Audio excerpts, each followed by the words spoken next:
میرے کریم نبی نے فرمایا جب تم شادی شدہ مرد اور شادی شدہ عورت دونوں کو زنا کرتا دیکھو تو دونوں کو سنگسار کر دو، یہ اللہ تعالیٰ کی طرف سے دی گئی سزا ہے۔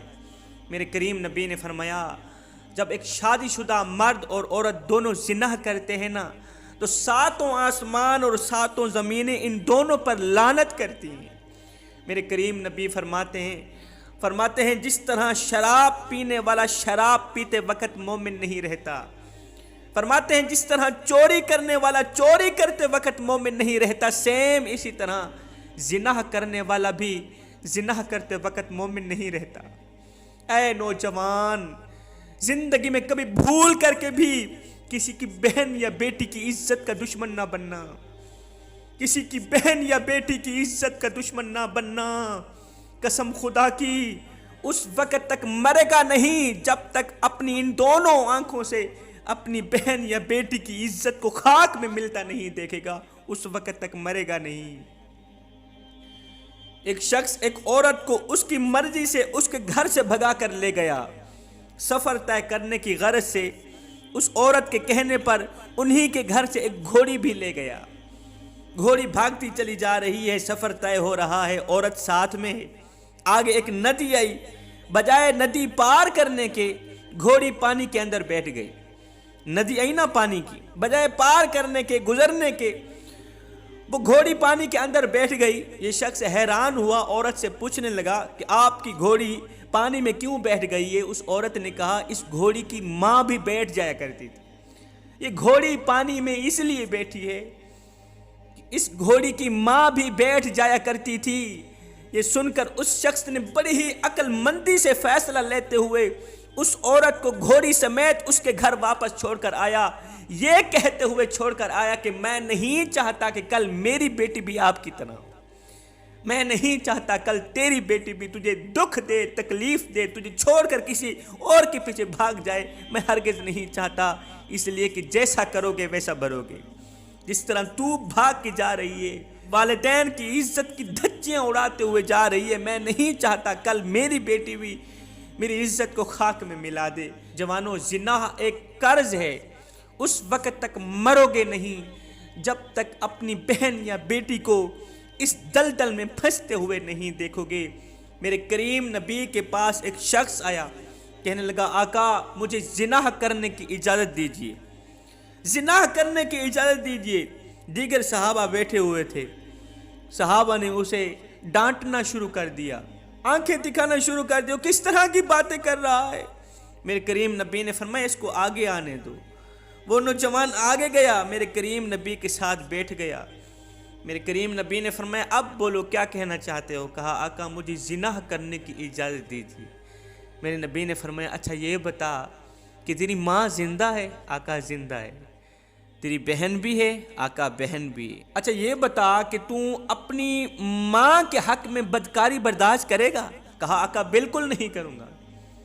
اچھا اپنی بہن کے حق میں بدکاری برداشت کر سکے؟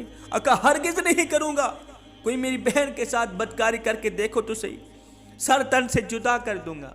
میرے نبی نے فرمایا اچھا یہ بتا اپنی خالہ کے ساتھ پھوپھی کے حق میں بدکاری پسند کرے گا تو؟ ہرگز نہیں کروں گا، ہرگز نہیں برداشت ہو پائے گی۔ میرے نبی نے فرمایا پھر تو جس کے ساتھ زنا کرے گا، بدکاری کرے گا، وہ کسی کی ماں ہوگی، وہ کسی کی بہن ہوگی، وہ کسی کی بیٹی ہوگی۔ اس عورت کے بھائی یہ سب کچھ کیسے برداشت کر پائیں گے؟ وہ تیرا سر تن سے جدا نہیں کریں گے؟ میرے کریم نبی نے اس نوجوان کے کندھے پہ ہاتھ رکھا۔ میرے نبی نے فرمایا نوجوان اللہ کی نافرمانی نہ کیا کر، زنا نہ کیا کر، زنا عمر میں برکت ختم کر دیتا ہے، زنا چہرے کی رونق کو زائل کر دیتا ہے، زنا سکون کا جنازہ نکال دیتا ہے، بربادی عروج پہ آ جاتی ہے۔ میرے نبی نے دونوں ہاتھ اٹھائے، فرمایا او میرے کریم رب اس نوجوان کی شرمگاہ کی حفاظت فرما۔ صحابہ کرام فرماتے ہیں اب وہ نوجوان اٹھ کے چلا گیا، اس نے پکی توبہ کی، اس کے بعد اس نے کبھی بھی زنا نہیں کیا تھا، اس کے بعد اس نوجوان نے کبھی بھی کوئی بھی گناہ نہیں کیا تھا، ایسا کام نہیں کیا تھا جو اللہ کو ناپسند ہو، اس کے رسول کو ناپسند ہو۔ حضرت سیدنا علی المرتضیٰ شیر خدا کرم اللہ وجہ کریم فرماتے ہیں زانی کے لیے، زانی انسان کے لیے 10 سزائیں مقرر کر دی گئی ہیں، 10 سزائیں ملیں گی، 3 دنیا میں، 2 مرتے وقت، 3 قبر میں اور 3 حشر والے دن۔ 10 سزائیں ہیں زانی انسان کے لیے۔ پوچھا گیا یا علی وہ 10 سزائیں کون کون سی ہیں؟ میرے نبی نے فرمایا دنیا میں پہلی سزا تو اسے یہ ملے گی کہ اس کی عمر میں برکت ختم کر دی جائے گی، دوسری سزا یہ اس کے چہرے سے رونق ختم کر دی جائے گی، اس کے چہرے کی خوبصورتی زائل کر دی جائے گی، وہ اتنا بدصورت ہو جائے گا کہ اس کی خوبصورتی دن بدن بدصورتی میں تبدیل ہوتی جائے گی۔ تیسری سزا یہ ہوگی کہ ٹینشن اسے گھیر لیں گی، پریشانیاں اسے گھیر لیں گی، وہ طرح طرح کی بیماریوں میں مبتلا ہو جائے گا۔ وہ بیماریاں اس کے لیے آزمائش نہیں ہوں گی، اس کے لیے سزائیں ہوں گی۔ اور مرتے وقت کی 2 سزائیں یہ ہوں گی کہ کلمہ نہ پڑھنے کا خدشہ ہے، ایمان پر نہ مرنے کا خدشہ ہے، اس کی روح حلق سے اٹک جائے گی، آدھی اندر آدھی باہر۔ اب وہ کوشش کرے گا کہ روح باہر نکل جائے لیکن نہیں نکلے گی، اس کی شرمگاہ کو آگ لگی ہوئی ہوگی، روح آدھی اندر آدھی باہر حلق میں اٹکی ہوئی ہے، اس کی شرمگاہ کو آگ لگی ہوئی ہوگی۔ وہ کہے گا 7 سمندر کا پانی اکٹھا کرو، میری شرمگاہ میں پھینک دے جاؤ، یہ آگ تو بجھا دو، لیکن نہیں بجھے گی۔ اور قبر کے اندر کی 3 سزائیں یہ ہوں گی۔ حضرت علی رضی اللہ تعالیٰ عنہ فرماتے ہیں کہ زنا کرنے والے شخص کی شرمگاہ پر اللہ تعالیٰ ایک سانپ مقرر کر دے گا، وہ سانپ روزانہ اسے ڈسے گا، ڈنگ مارے گا، جب وہ ایک بار کاٹے گا تو زنا کرنے والا 70 گز اور زمین میں دھنس جائے گا، 70 گز اور زمین میں دھنس جائے گا۔ وہ سمجھے گا کہ یہ مجھے بہت بڑا عذاب دیا جا رہا ہے، لیکن نہیں، بہت بڑا عذاب تو اس کے لیے جہنم میں تیار ہے۔ اس کی قبر کو تنگ کر دیا جائے گا، اس کی ہڈیاں ایک دوسرے میں پیوست ہو جائیں گی۔ اور زنا کرتے وقت جب وہ کسی غیر محرم عورت کو دیکھتا تھا، زانیہ عورت کو ان آنکھوں سے دیکھتا تھا نا، ان آنکھوں کو قبر کی مٹی کھا جائے گی، کیڑے کھائیں گے، مکوڑے کھائیں گے۔ یہ 3 سزائیں قبر میں۔ حشر کے دن کی 3 سزائیں یہ ہوں گی کہ اللہ تعالیٰ اس بندے کو نفرت بھری نگاہ سے دیکھے گا، غضب کی نگاہ سے دیکھے گا۔